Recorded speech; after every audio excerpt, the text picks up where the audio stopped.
Hey guys, it's Jen coming to you from Minnesota, where we recently got dumped with 9 inches of snow. For my snowmobile friends, this is awesome. For those of us who become hermits when the weather does this really kind of sucks. It's so freezing up here. I recently got a new Mustang as my commuter car, and people have been asking, hey, how's the Mustang going? To answer your question, this is how it's going.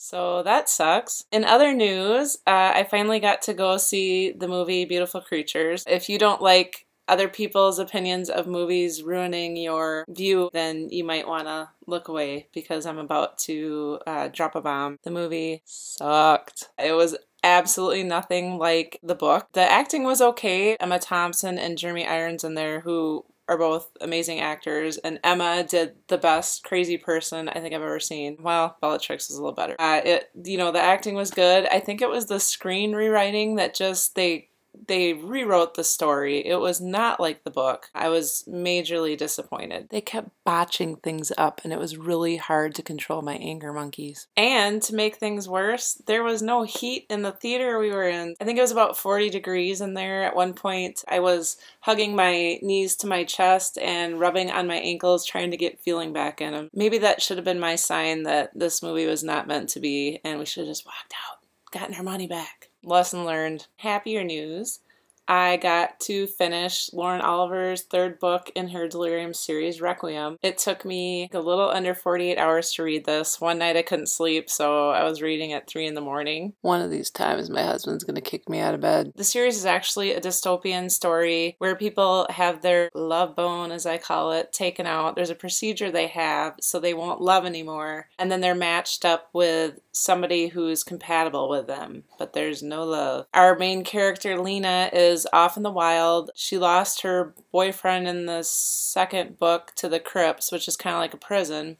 And then the third book, she's got a new boyfriend, Julian, and Alex shows up again. So I really feel for this girl having 2 guys she's really into show up when she thought one was dead, and now, oh, he's back. Surprise! It was kind of a crappy situation to be put in the middle of for poor Lena. We watched her crew run through the wild and try to find this supposedly safe zone where there's a whole bunch of other people who haven't been cured, and that's kind of their adventure trying to find this place. The story is also told by her best friend Hannah, who did have the procedure and is set to marry the mayor's son, who is going to become the new mayor because his father was murdered in the second book. Basically, it's told from the 2 different places in society, in the wild and in society. Hannah's planning for this big wedding. She starts having recollections of how much she cared for her friend Lena and, maybe questions, is this really what I want? The only thing I can say is, again, I was reading on my Kindle. I didn't realize I was at the end when it got to the last chapter and I read and all of a sudden it's like,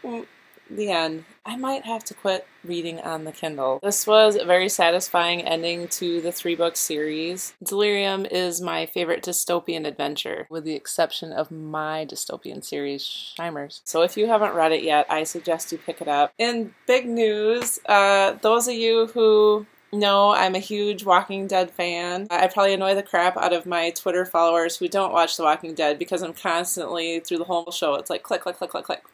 Updating, making little comments. I try not to put spoilers, but I make little, like jabs during the show. There's a show after Walking Dead where Chris Hardwick, the Nerdist, reviews the show and has guests on there, and they read tweets.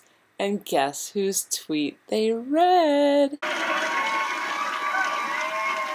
Welcome back to Talking Dead. Keegan-Michael Key, Eliza Dushku, Lauren Cohan. Tonight's hashtag was face off, so here's a couple of those tweets. At Naumann Books, the way the others are getting along, they should just blow up the barn and get rid of the leaders.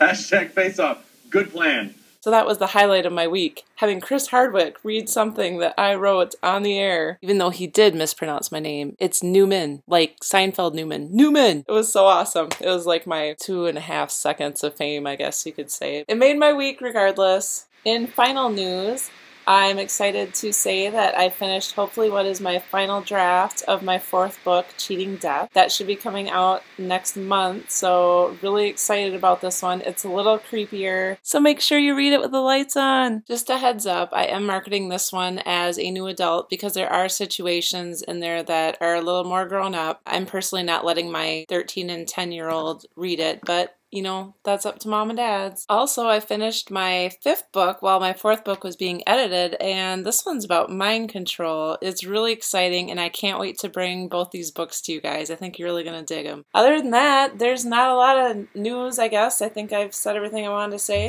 Thanks again for tuning in, you guys. Hope you're having a great week, and to my friends here in the Midwest, stay warm. Get some hot chocolate. Read a good book. Sit by the fire. Cuddle with your loved ones. See you next week.